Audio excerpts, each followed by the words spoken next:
Good evening, everyone. Today is the 10th week of the live session of the many body method in quantum chemistry. So today we'll solve basically two questions that is taken from the Zabo, and then we'll try to discuss upon the advanced method that is called the couple cluster. So we'll start with the couple cluster theory, the introduction, their equations, and we are left with 2 weeks. So in the 2 weeks, I'll try to build upon that in more depth of the couple cluster theory. Then maybe if we have time, then we can go to how like the couple cluster theory is for the ground state. So can we go to the extended and extend to the excited state, which is called the UMCC, that is the equation of motion couple cluster. So those parts I think will be kind of advanced, but it is important to discuss because already you'll be known about the molar placid perturbation theory, second order, and there will be some introduction of the couple cluster theory. So I'm planning in the rest of the 2 weeks that we are left with, we can discuss more on this couple cluster theory. Because you know that the gold standard of quantum chemistry is the so-called CCSD parenthesis T. So actually, how do you get to this? So to get to this, you need to know about the couple cluster and all. So that is my plan. So let's solve this problem first.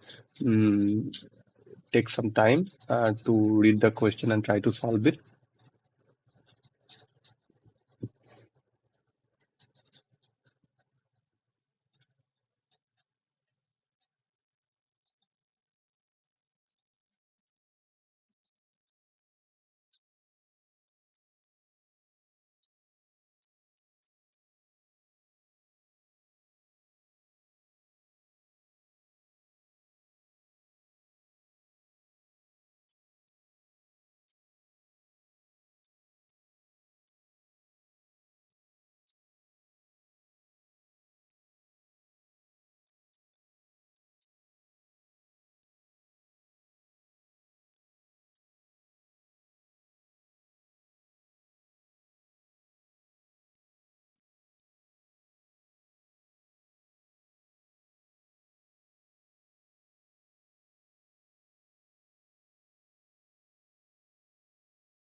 So the question says that using the standard equation for the MP2 energy, which you are already aware of, the MP2 energy equation that I'll write it down.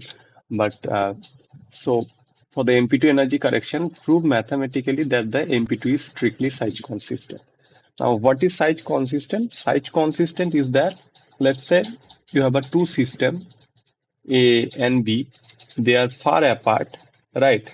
Now, if you consider this AB as a super system, like if you consider this as your system that you are want to study, like in the Born-Oppenheimer approximation, let's say the difference between these two fragments is kind of infinite, and you calculate the MP2 energy as a whole of these two fragments. Then, if it is size constant, then it says that the energy that you got from the single calculation, like if you consider this AB as a one super system, that will be sum of, now if you consider that if they are not interacting, so we can calculate the energy on the fragment of A and on the fragment of B. So and if this comes out to be EAB, so for the super system equal to the sum of the two fragments, then it is called that it is size consistent, right? So that we need to prove, and the proof is very simple. But just to let you know that MP2 is size consistent, right?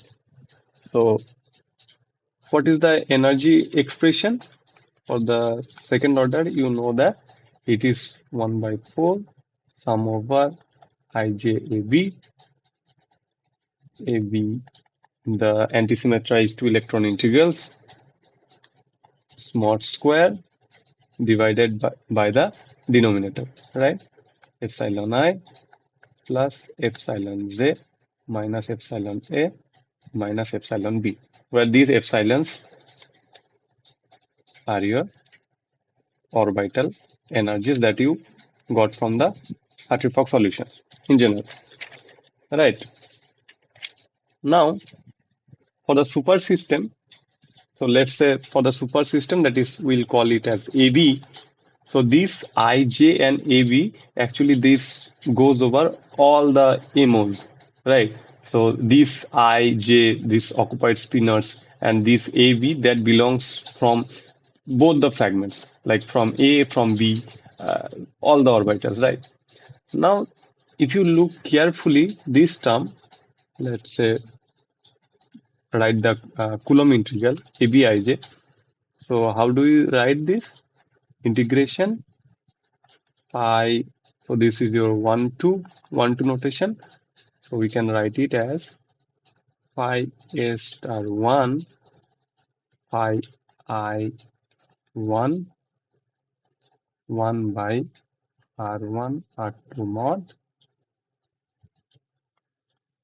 phi B star 2 phi J 2 d tau 1 and d tau 2.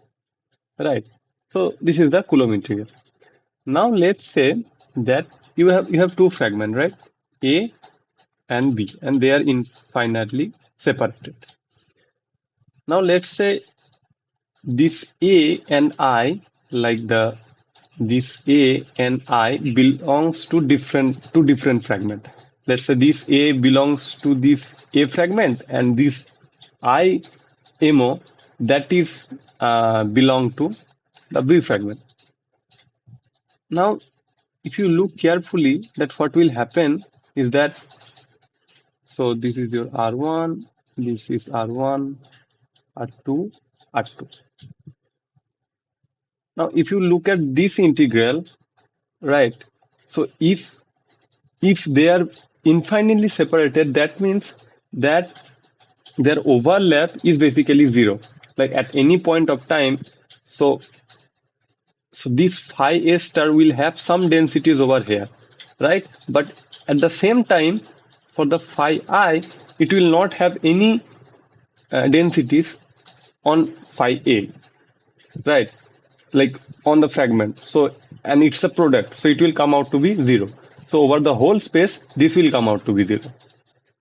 Similarly, like let's say your A, this your A and this B, they are also from different fragments. Like this summation, this IJAB that runs from all the molecular orbitals that is there in the super system. So in that case also, like this A and B, if they are different, then also that will be zero. Because in the denominator, if you see that R1 minus R2, right?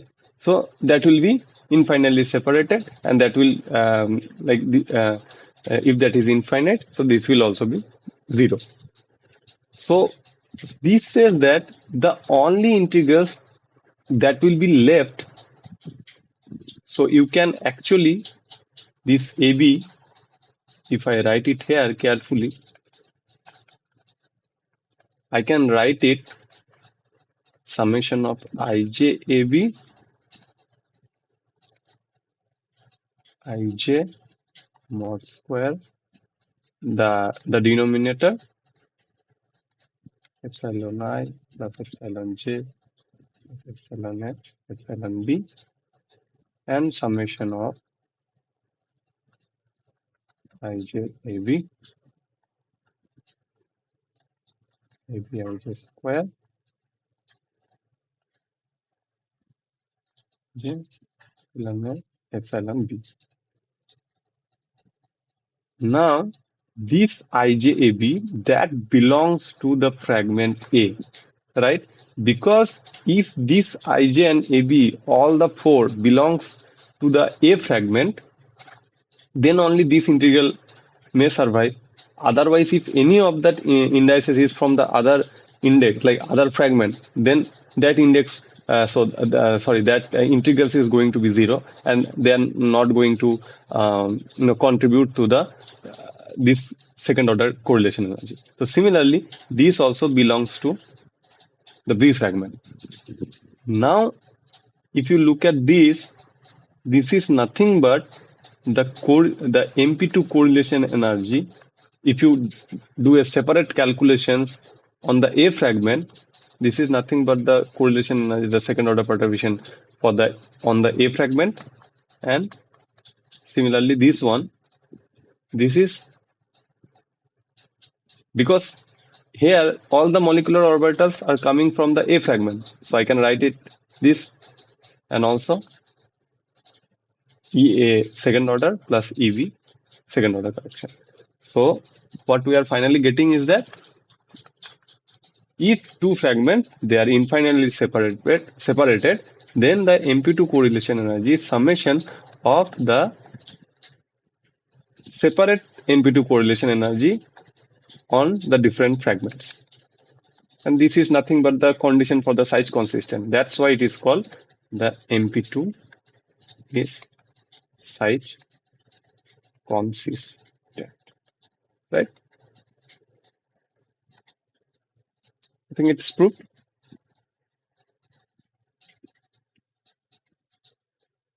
Okay. Now let's come back to our second problem.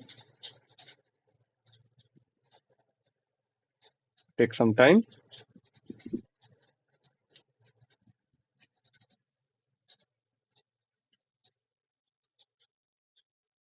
So what does this say? That this is a matrix element. This is a matrix element of a doubly excited determinant, Hamiltonian, and your psi Hartree-Fock. This psi 0 is your Hartree-Fock or reference state. Now we have to prove that this is nothing but the uh, the antisymmetric integral IJAB. So this you are already know from the Slater type rules. Slater type rules 2, I guess. I might be wrong, but it is a Slater rule. But we can actually explicitly derive this from the, like, if you are given the Hamiltonian look like this, and if you know the anti-commutation relation between the annihilation and creation operator, we can easily prove that. It will take some time to prove this, but we are going to do this in this class. This will be a very good practice to see that what kind of contraction happens and how this how you can derive these elements. So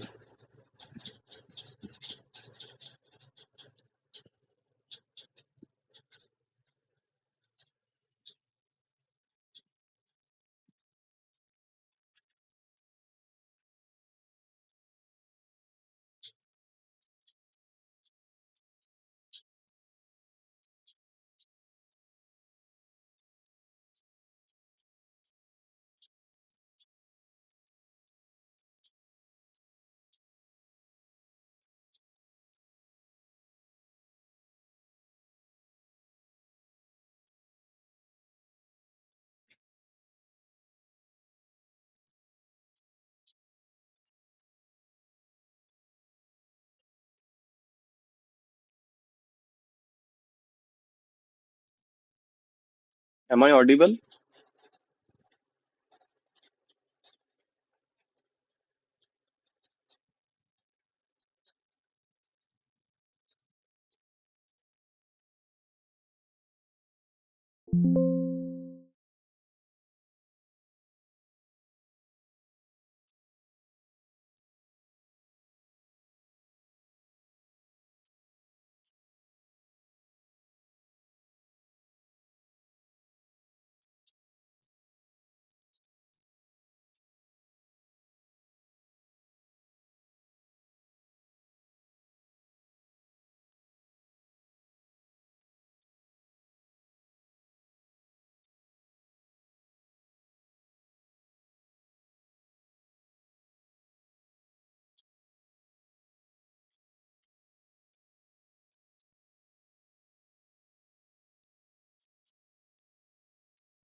Okay, then I'll show you the solutions. So before going into the solutions, I think you already know some properties of the creation and annihilation operators. So basically, this is your annihilation operator. So this means that if you have a chi1, chi2 dot dot dot, chi a, chi n, this operator can annihilate an electron from the eighth orbital. So for that, you have to take the chi a here, like in place in front of this operator. So then there will be a permutation. So you are actually switching the column. So that means there should be a negative sign associated with it. So then we can say that in dagger chi a, chi2 dot dot dot. Uh, there will be a minus sign here because we are switching one column. So in place of chi a, we are placing the chi 1, then chi n. So now after operating this on this determinant, we will be left with chi 2, chi 1, chi n. And you can again place this chi 1 back here. So basically this operator annihilates. So similarly, now if you so or I should write it very properly with that. So in general, the your I, J, K, this denotes the occupied orbitals, and A, B, C, the virtual orbitals. So I should have written I,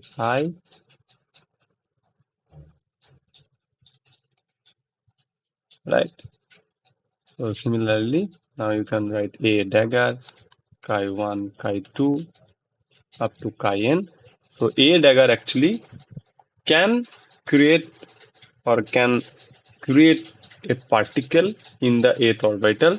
So now you'll have a chi a, chi 1, chi 2 dot dot dot up to chi n. So you can see now this determinant has n plus 1 electron. So these are the creation and annihilation operator, just to remind you.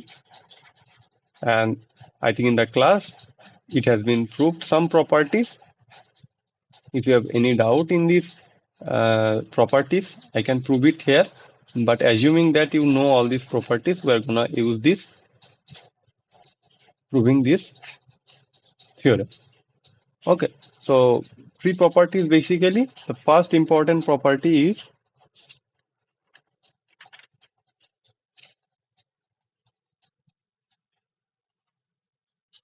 so PQ is general indexes. So it can be virtual, it can be occupied. The P can be I, P can be A, right? So I'm writing in terms of general indices, AP, AQ. This is anti-commutation. So this you will write it as delta PQ, right? So this is basically AP dagger AQ. So these anti-commutators, you write it in this way: AP dagger AQ, AQ, AP dagger. The second thing is between. So here it's a anti-commutation between a creation and annihilation operator. And so the other two is between two similar. So two annihilation operator, let's say AP, AQ, this is 0. And third is, so this is between two annihilation operator. Similarly, for AP dagger, AQ dagger, this is also 0. Right. So we are going to use actually basically these frequently, and some of the parts will be required this second and third rule also. Okay. So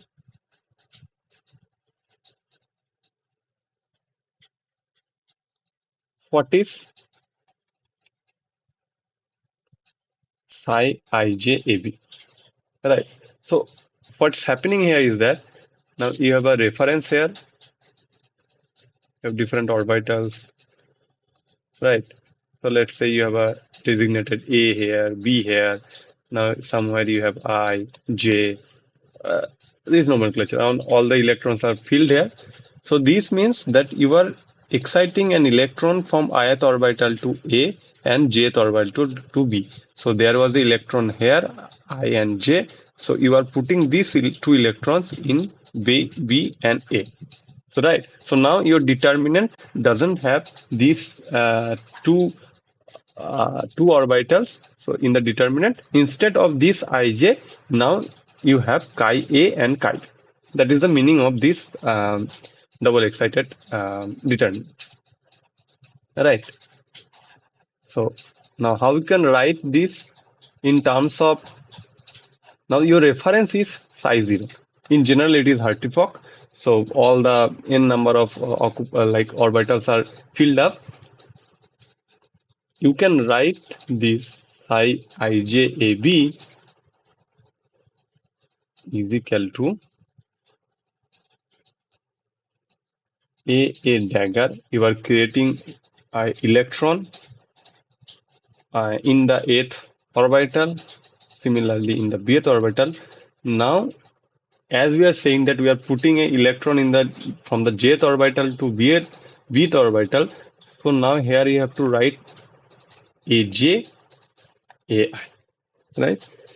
Now your vacuum or your reference is psi Hartree-Fock or psi 0, right? So what it will do is that, so in this determinant you will keep the chi I here just in place of this annihilation operator chi I. I'm sorry, I think my network is down.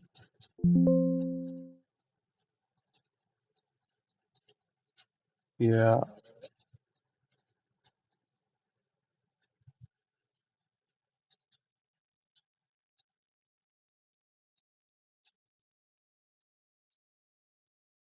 okay. So we're saying is that you have to keep the chi I here, then this ai will annihilate, right? So just in place of this, so you have to keep the orbitals in this order, ij and the other n minus 2 orbitals, right? Now this will annihilate the ith orbital first, then you have this aj. So j will be replaced. Now you can see why I have written AB dagger then AJ, right? Because now where your jth orbital was there, the bth electron will be pulled, right? So actually this electron will be there. So in place of J, you have chi B. And so now you have the A dagger. So now you will have a A. So where you have a ij and dot dot dot n minus 2 orbitals, now you have ab. So now you can see in place of j you have b, and in place of I you have a. So you have to write in this way, right? And in our previous lectures we have discussed that ab dagger, like any operator or any matrix, ab dagger is basically b dagger a dagger, right? So this is the your kth function. Now what will be the bra? This is nothing but the dagger of the kth, which is psi ij ab, right? Now you have to write in the reverse order. So actually basically you have to take the dagger of this and dagger of this to get the bra psi ij ab, right?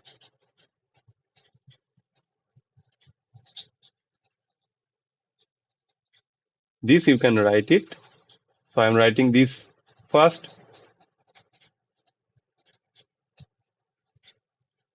psi 0.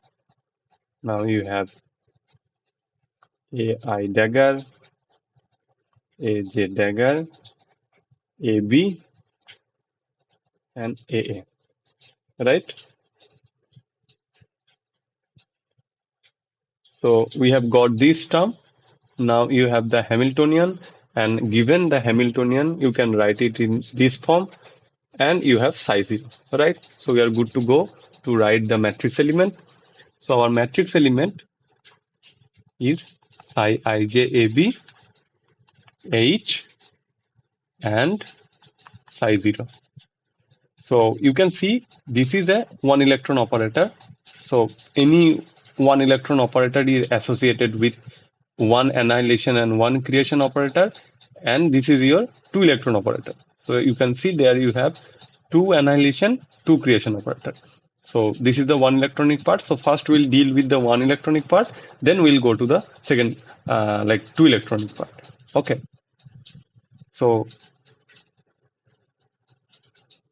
we can write it as psi 0, then a string of operators, and the operators are AI dagger, AJ dagger, AB, AA, right? From here, so from here we are writing, and now you have your Hamiltonian and psi 0. So in place of Hamiltonian, we are going to put the equation that is given. So for the one electronic part,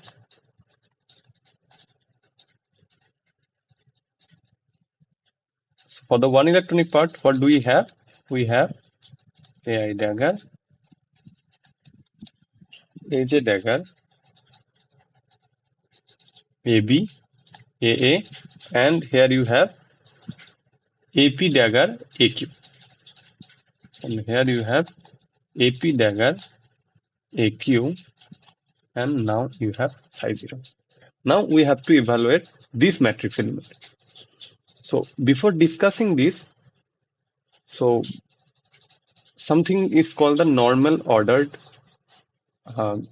string, right? So the string is here basically you can see a list of annihilation and creation operators. So it's a creation operator. This is also creation operator. Then annihilation, creation, annihilation. So it's a random order you can see. So something is called normal ordered Hamiltonian or normal ordered string, where we want to place the all the creation operator or all the annihilation operator right to all the um, creation operator. So what do I mean there? So in normal order Hamiltonian, we want to place all the creation operator, that is dagger, in the left and all the annihilation operator in the right.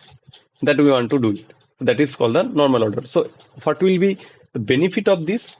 The benefit is that, let's say you have, for simple example, mm, let's say you have something like a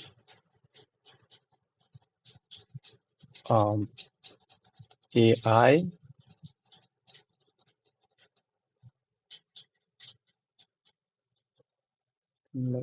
AA,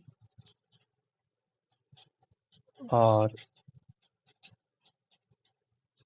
from this, if I want to say AA, or let's say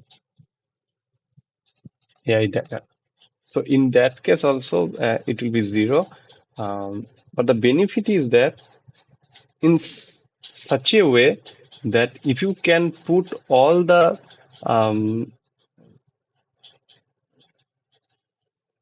just give me a minute so that I can formulate a quick example, like what will the benefit of the normal ordered string. Um,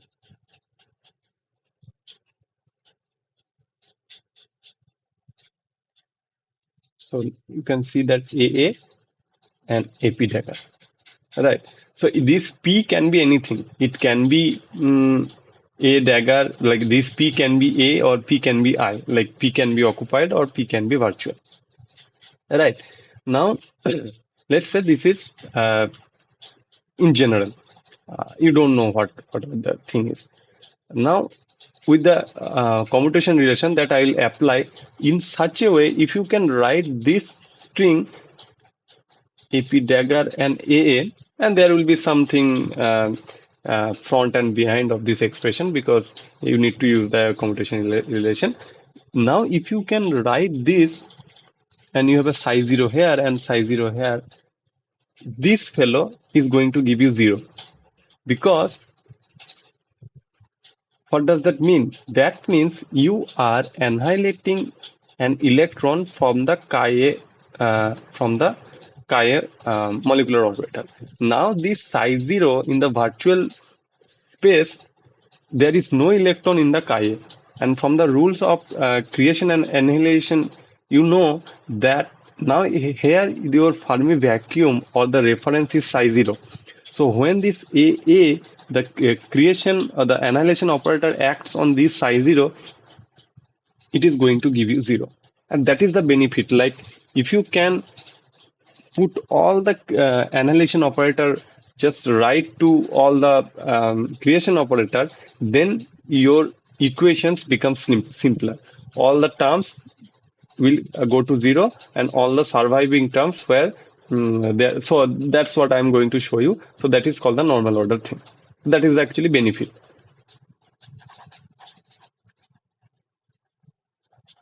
Okay. So having said that, now you can see that this string, let's call this as S. So this is a string of operator. AI dagger, AJ dagger, sorry, this is AB, AP dagger, AQ. Now you can see this operator is not a normal order Hamiltonian because here you can see this fellow is left of this creation operator. So we want something like this dagger and this, right? All the dagger here and all the creation operator. But this is not normal order. So what we're gonna do is that we can switch this A dagger here. And from the first rule, this rule, you can write in terms of delta PQ, right?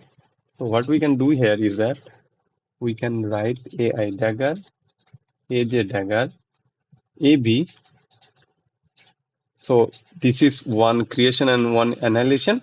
So I can write delta AP minus AP dagger AA, right? Now you have AQ here. You can write it AI dagger, AJ dagger, AB delta AP AQ. Okay, and now you have AI dagger, AJ dagger, AB, AP dagger, AA, AQ. Right? You have now two terms. Now, so this is a number. This delta AP is a number. So you can actually write it in the front. Aha.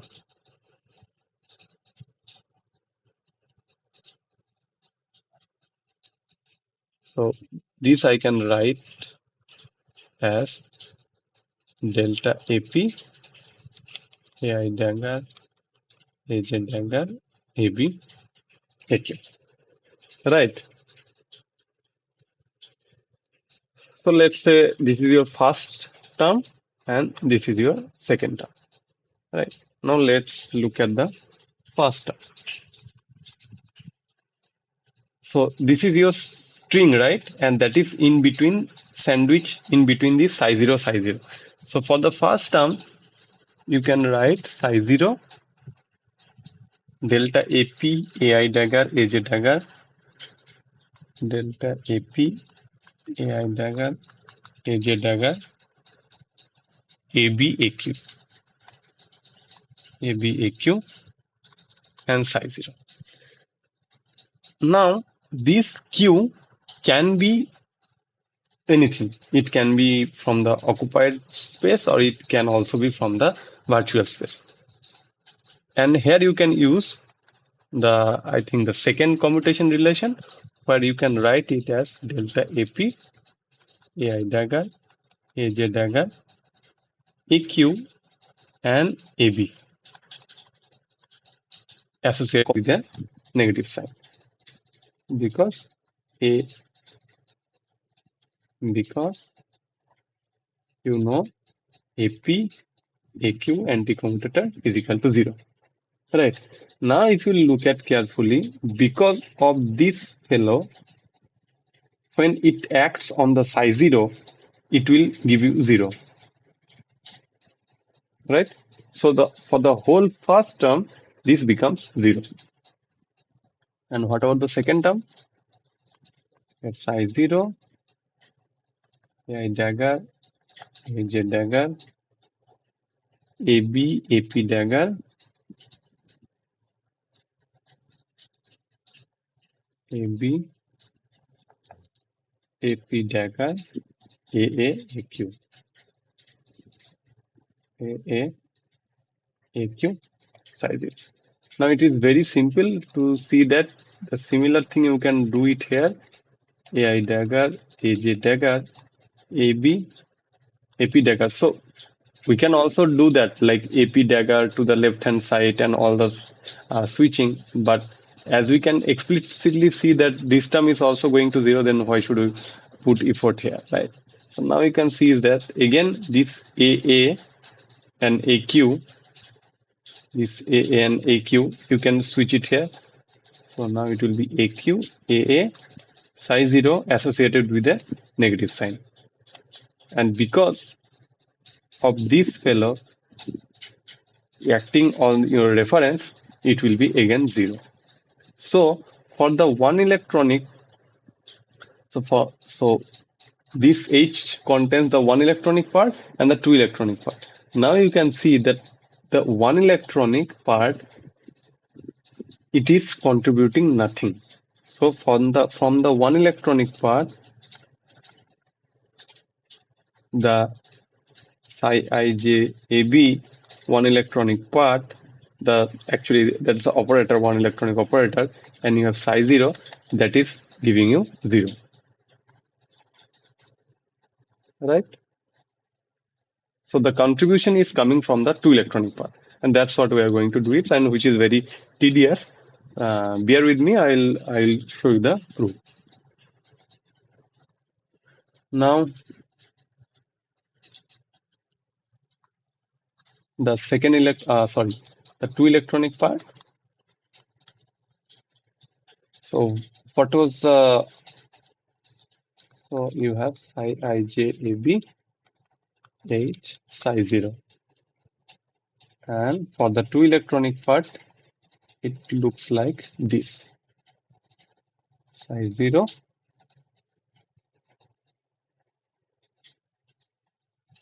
AI dagger, AJ dagger, AB, AA,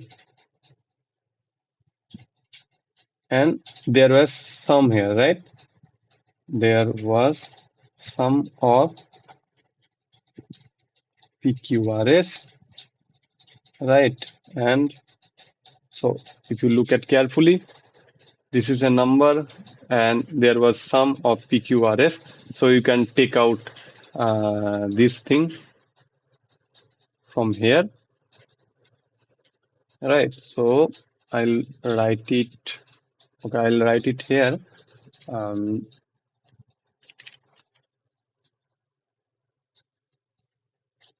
AI, AJ, AB, AA.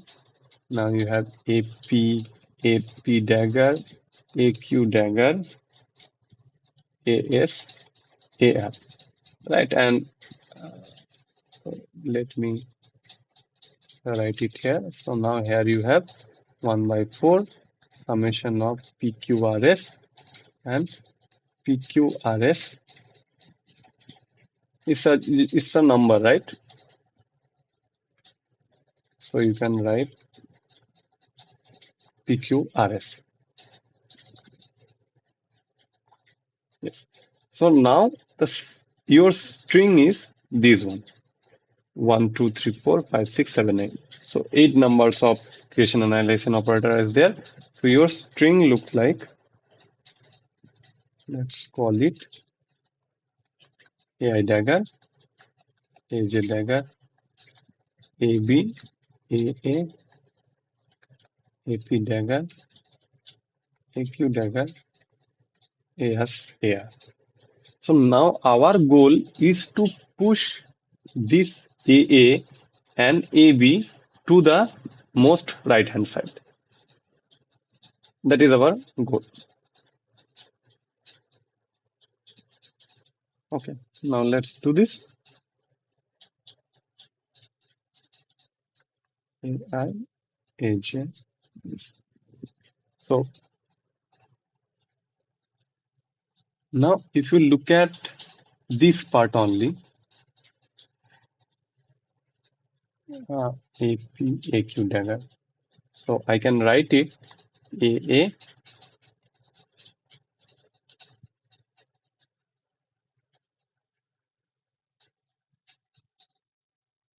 AA, AP dagger, AQ dagger.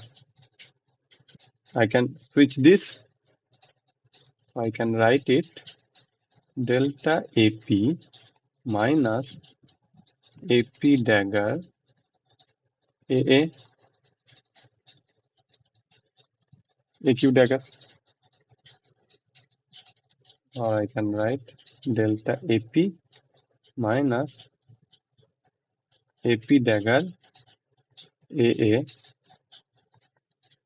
AQ dagger. Now again, I can do the same thing here also. So now I will have delta AP minus AP dagger delta AQ minus AQ dagger AA. Or I can write delta AP minus delta AQ AP dagger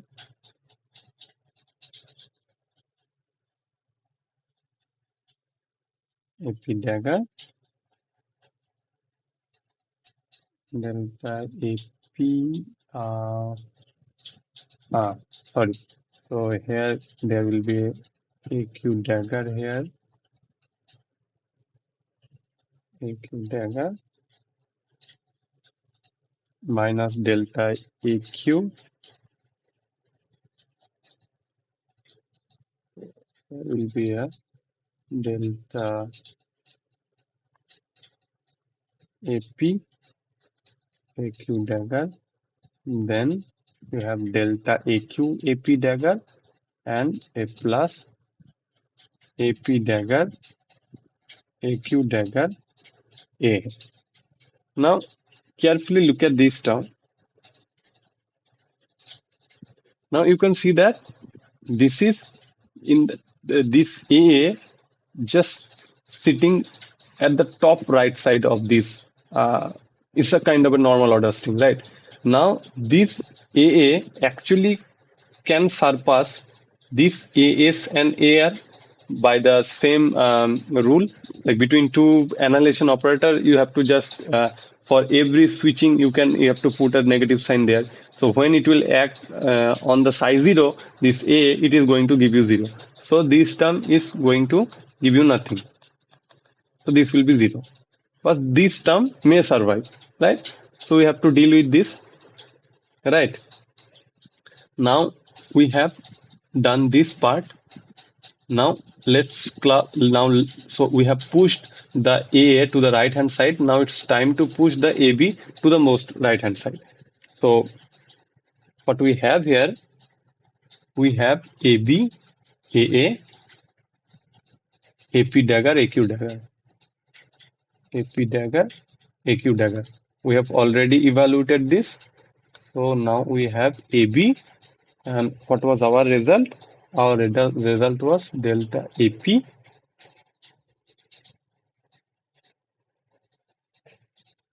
AQ dagger plus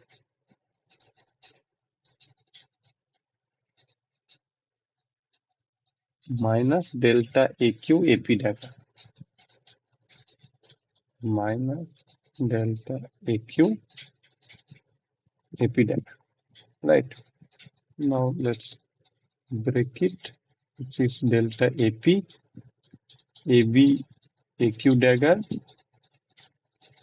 minus delta AQ AB AP dagger. So now again we have to push this AB to the right hand side and this AB to the right hand side, right?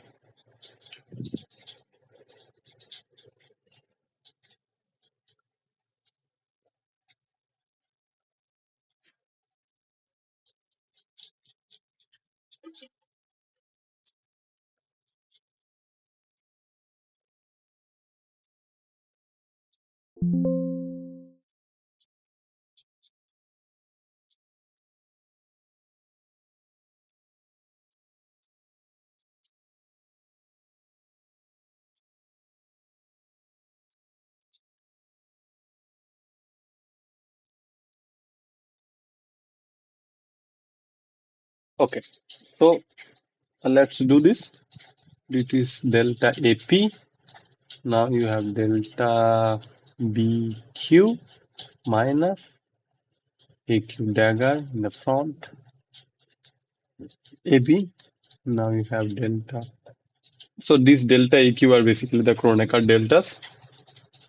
So now you have delta BP minus AP dagger AB. So now you have delta AP, delta BQ, and delta AP, AQ dagger AB, and here you have minus delta AQ, delta BP plus delta AQ, AP dagger AB. Right. Now if you look at this term, I think you have already noticed this AB is just sitting at the top right side. So now what you had here, as I have already mentioned, you have already mentioned that AS and AR, right? So when, because of this AB, it will go to the right hand side, and when it will try to annihilate the electrons, it will give you 0, right? So this term will is not going to contribute anything, so this will be 0. And again, similarly, if you look at carefully this term, this is also going to be 0 because your this AB operator that is sitting just right side. So it is again when going to operate on this side 0, it is going to be 0. Right. So these two terms is not going to contribute anything. So finally, what you have here, you have delta AP, delta BQ minus delta AQ, delta BP. Right. So we have already evaluated. So far we have evaluated this part. Right. Let me use another color. Yes. So we have so far calculated this part. Okay. Now let's put it back here. So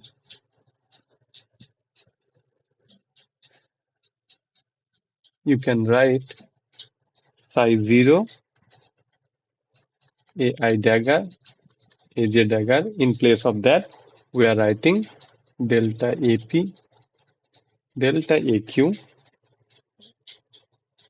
or delta AP, delta AP, delta BQ. Delta BQ minus delta AQ, delta BP, right? And now we had AS, AR, psi 0. So this is just a number. We can take it out. So we can write this delta AP, delta BQ minus delta AQ, delta BP, psi 0, AI dagger, AJ dagger, AS, AR, psi 0. So now we are left with these two terms. So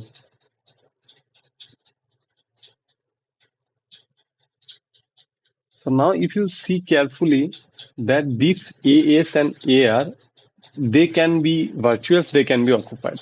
Now if they are virtuals, then this is going to be 0. But as you have a sum here, right? This PQRS, you had a sum here. So this R goes from no, all the virtuals and occupied. So when these S and R are occupied, so there will be terms here. But if you see, if you can switch this AI dagger and AJ dagger to the right hand side from the similar rule that so here it will not be normal ordered, but the thing is when this AI dagger acts on psi 0, that means this AI dagger, so you have already have electrons in the ith orbital. So when this wants to create an electron in the psi 0, this is going to give you 0, right? So what we can do is that we'll try to push this AI dagger and AJ dagger to the right hand side, and we'll finally calculate the uh, contraction. Okay, so let's do it. AI dagger, AJ dagger, AS, AR, right? So let's do this first part here. So for that, you have AJ dagger, AS, AR. So when you do a switching between J and S, you will have delta JS minus AS, AJ dagger, you have AR. So you have delta JS, AR, AS, AJ dagger, AR. Again, this, so now you have delta JS, AR,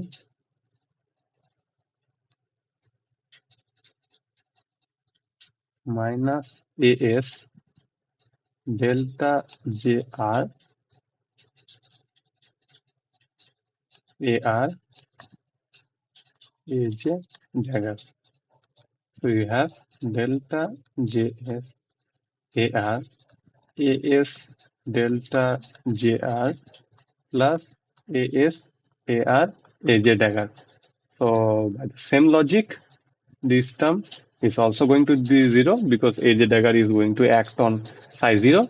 So this will be 0. So now you are only left with these two terms. Now let's plug it in here. You have AI dagger. So now this AI dagger construction. Now you have delta JS,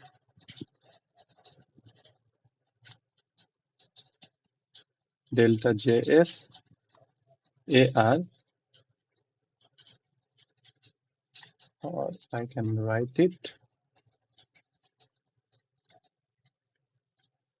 delta JS, AI dagger, AR,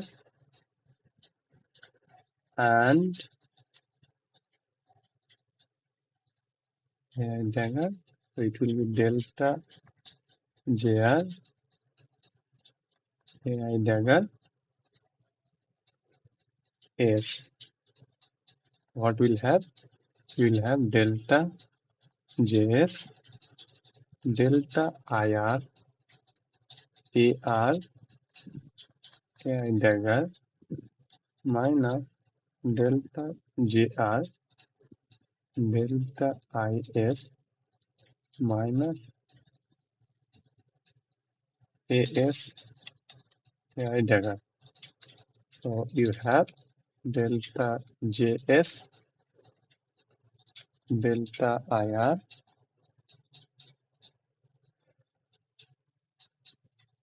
okay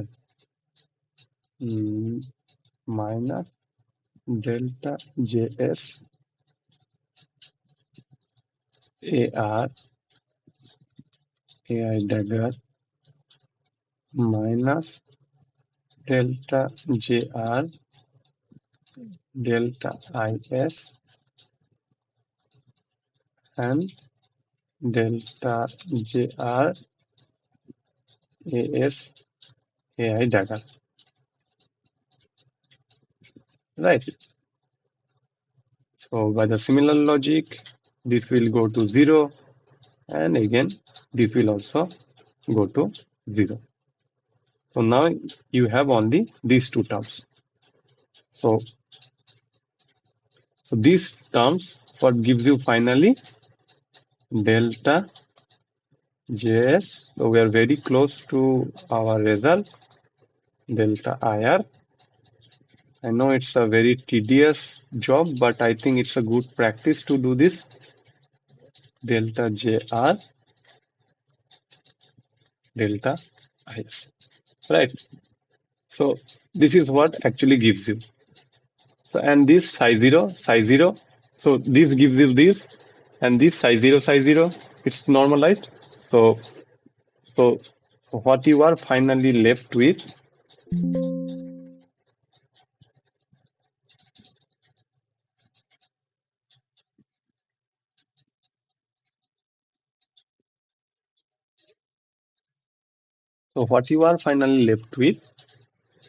the whole matrix is basically sum over 1 by 4 sum over PQRS. So I'm writing it from here. So we have this term here, right? And we have calculated this one. I'm sorry, there should have been a psi 0 here. Okay. So we have PQRS delta AP delta BQ. So delta AP delta BQ minus delta AQ delta BP.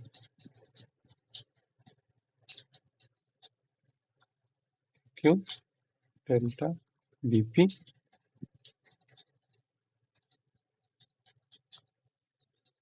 The other term is delta JS delta IR delta JS delta IR minus delta JR delta IS delta JR delta IS. Right? So this is your final term. Okay. So due to these two multiplications, you can see you will have 2 into 2, that is 4 terms. So let me write it down here, the 4 terms.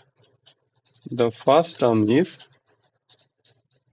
delta AP delta BQ delta JS delta IR. Second term is delta AP delta BQ delta JR delta IS. Third term minus delta AQ delta BP delta JS delta IR plus delta AQ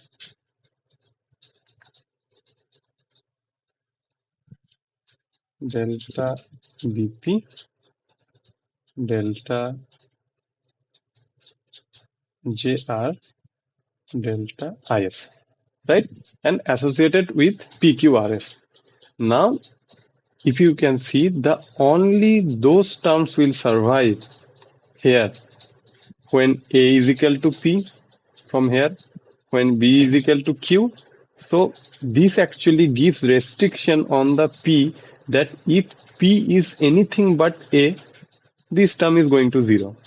So this term will only survive. So here you will get P has to be A. So in place of PQRS, we are going to write the restriction. So this in place of P, that has like E has to be A. Then you have B, you have RS, right? So I, J. So this is the term that is going to survive. And here it will be a minus sign, A, B, RS. So J, I, right? And here it will be minus. So in place of P, we have to write B, A, R, S. So I, J, and here you have B, A,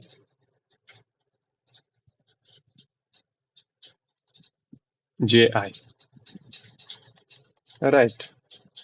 Now, from the rule of this from the rule of this antisymmetric integral, you can write this as AB IJ.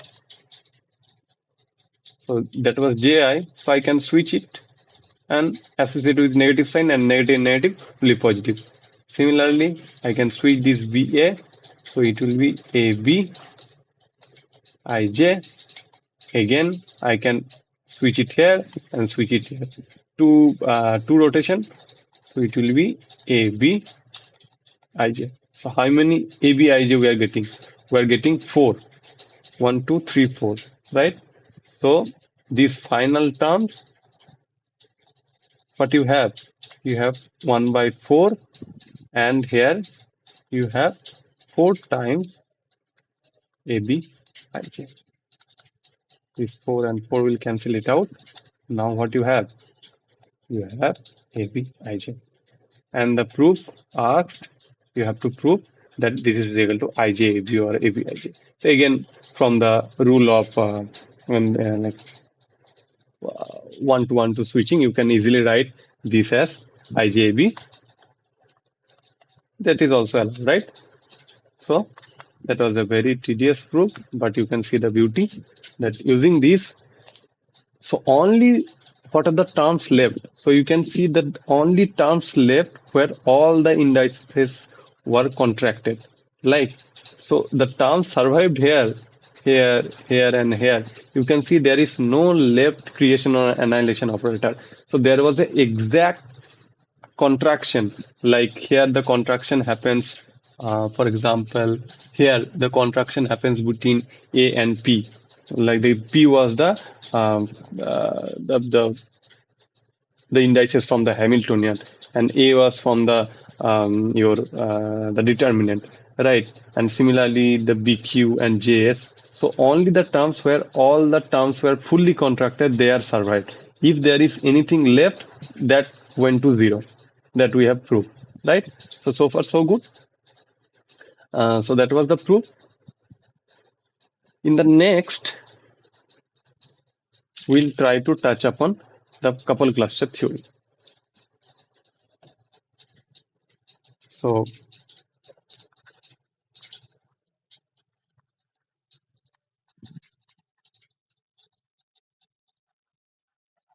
so in this class and maybe in the next two class, we'll try to cover as much as theoretical details possible to cover about the couple cluster theory. Coupled cluster theory. Okay, so let's discuss a problem that you already know. Then we can go to the next. So now, if you search in the web that, for example, gold standard method in quantum chemistry, you can see it is written the gold standard method in quantum chemistry is couple cluster with single doubles and perturbative triples excitation. So I think because of the lack of time, we will not be able to comment on this perturbative triples excitations, but we can definitely talk about the couple cluster with singles doubles. That is the CCSD. Right. So that is our basically motto to discuss upon this. So this is a very highly accurate method. So now let's discuss a very familiar problem. What was the problem with the truncated CI, any truncated CI, like configuration interaction? So for example, let's talk about CID that is already been discussed in these lectures. A couple clusters, you only consider the doubles. So now you have two fragments again, A and B, and they are very well separated, right? So, so you can run three calculations. One on the fragment A only, and one on the fragment B, and considering the super system AB, you can run a CID on the super system AB. So for the psi A, like the wave function of psi A, you can write it as 1 plus C2. So it's a double, so it's a C2 operator. It's operating on A fragment on the reference phi A. That is your basically generally attribute. Similarly, for psi B, you can write 1 plus psi 2B phi B. Now, as these two systems are well separated from the quantum mechanics, you know that they're kind of non-interacting. So from any non-interacting system, you can write a product as their wave function.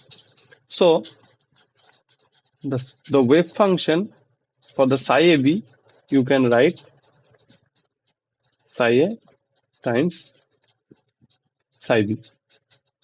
What you have here? You have 1 plus C2A, 1 plus C2B, and phi A phi B, right? C2A, C2B, and C2A, C2B. I'm writing this as phi AB. Now, this is a double excitation on the A fragment, and this is a double excitation in the B fragment. But the problem comes with this term. This is actually a quadruple excitation. It's a simultaneous double excitation in the A fragment followed by the simultaneous, or you can say the simultaneous double excitation in the B fragment followed by the double excitation in the A fragment. So it's a quadruple excitation. You are exciting 4 electrons. But if we just perform the double excitation on this AB system, so if we do a separate calculation, in the CID level, we have only these two. So these are well separated. So I can write it this separately on A fragment and B fragment, right? But because of this term, you cannot actually write the psi AB as psi A and psi B. And as you cannot write this, your energy also from the simple quantum mechanics rule, it's not this. That means they are not size consistent. But in case of MP2, it was size consistent, right? So any truncated CI has the problem that it is not size consistent. So now, then what is the way out? So um, before that, I'll suggest you a reference. Uh,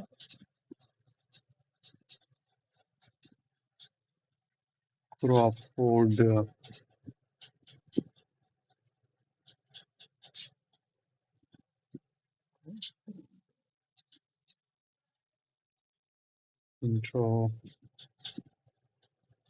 introduction to Crawford structure for chemist.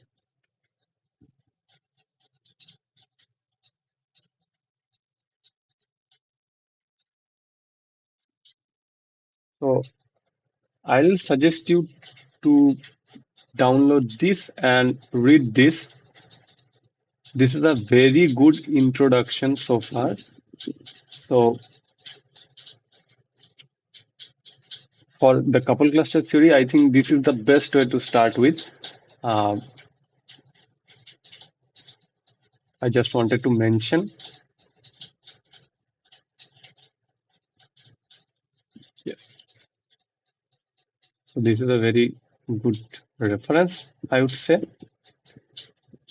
There are other things, Bartlett's book and all, but for the beginning, you can start it from here. So I have pasted the link here, so you can read it from here. Yes. So now let's say if we propose an answer or an approach where we define that our wave function is an exponential based on an exponential answer, e to the power t. So t is basically the single excitation. So you can write t on pi 0. This is your Hartree-Fock, in general, Hartree-Fock reference state. And what is this t? T contains t1, t2, t3, dot, dot. So these t1, t2 are basically similar like your CI expansion. So this t1 contains the single excitation, t2 is the double excitation, and t3 is the triple excitation, and so on. But so you can see is that this, so in CI or configuration interaction, C1 can only perform a single excitation. C2 is a linear operator. But here, if you expand it, you can see you will have T, all the linear operators here. Now you have, let me write up to only T square. There are other terms also, T square, 2 factorial, and so on.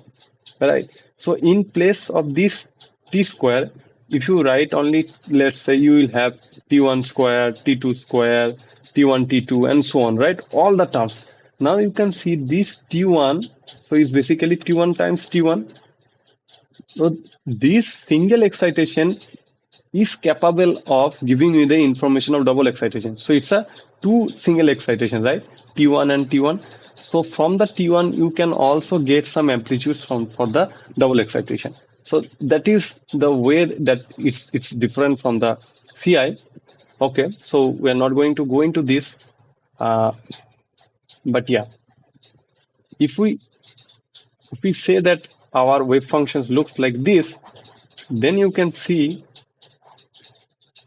for the fragment A, I can write it that my cluster operator, this tier called the cluster operators, the cluster operators.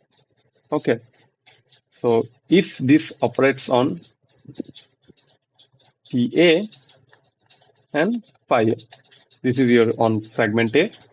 Similarly, for psi B, you can write TB phi B. Now, as these two are well separated, so if I want to write the wave function for the super system, I can just take a product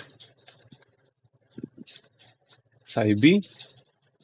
Now you have ETA, ETB, and phi AB. And from this exponential, you can easily write TA plus TB, right? Now, if you can see, if you do a separate calculations on this super system, that is basically your wave functions. This TA and TB, they are well separated, so the excitations are just additive, right? So this actually tells you that now my EA and EB will be equal to EB. So couple cluster solves the problem that it is now size consistent, right? So that is the main motivation that this method was developed. So now we are going to go into more detail. Right. So today I'll just write you the energy and amplitudes equation, and maybe um, what is the similarity transformed Hamiltonian. And then in the next class, we'll go to the Campbell Baker Hausdorff. We have done some assignment problems on this, but we'll discuss more. And again, how a similarity transformation and doesn't change the eigenvalues. We are going to look into this. And then we'll try to go to the Weeks theorem, and maybe we have time, so then we can go to the diagrams also. We'll see. Okay, so the thing is that my wave function is now exponential and such that is built on my Hartree-Fock state. Right. So we need to solve the time independent Schrodinger equation. Time independent Schrodinger equation,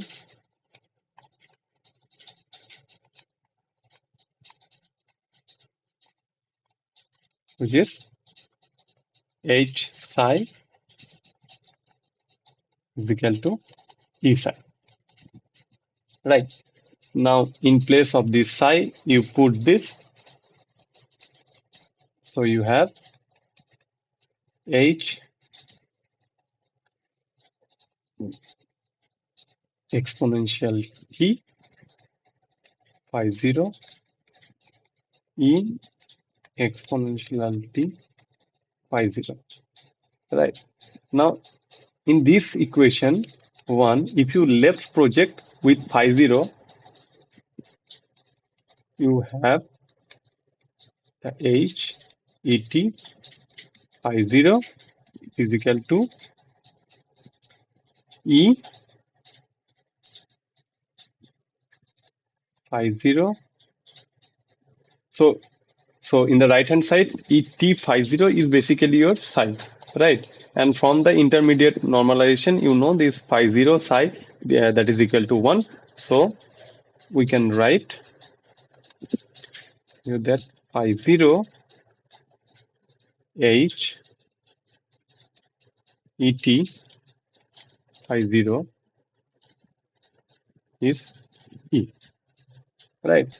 So similarly, from the equation 1, so this is your equation 2.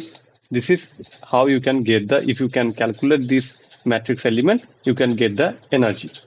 Now from the, but if you can see that this T, here you have amplitudes, the T1, T2 amplitudes that you don't know. So there should be some way to find out those amplitudes that parameterize this equation. So you can now let's project this equation 1 with the excited determinants. That can be phi, IA, IJ, AB, and so on. So I'm writing in general phi, IJ, AB. Now you have H exponential phi 0. Now you have phi, IJ,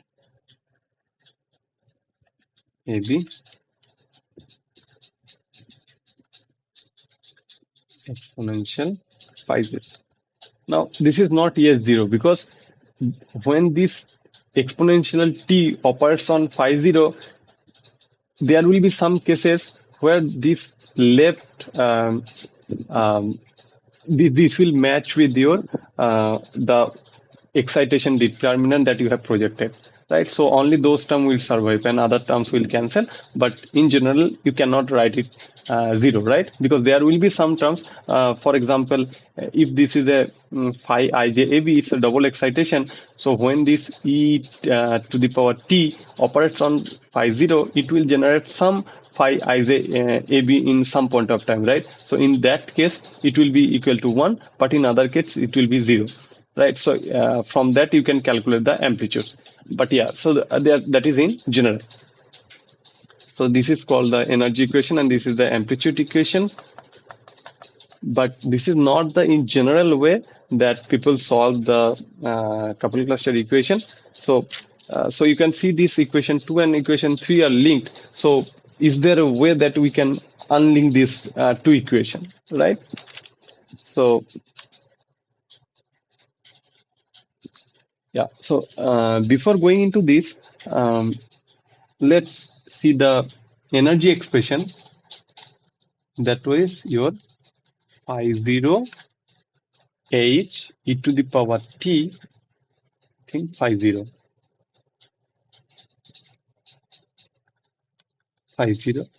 is equal to e. Now expand this exponential to the power t. Then what you will have? You will have phi 0 h 1 plus t plus t cap squared by 2 factorial plus t cap cube by 3 factorial dot dot dot.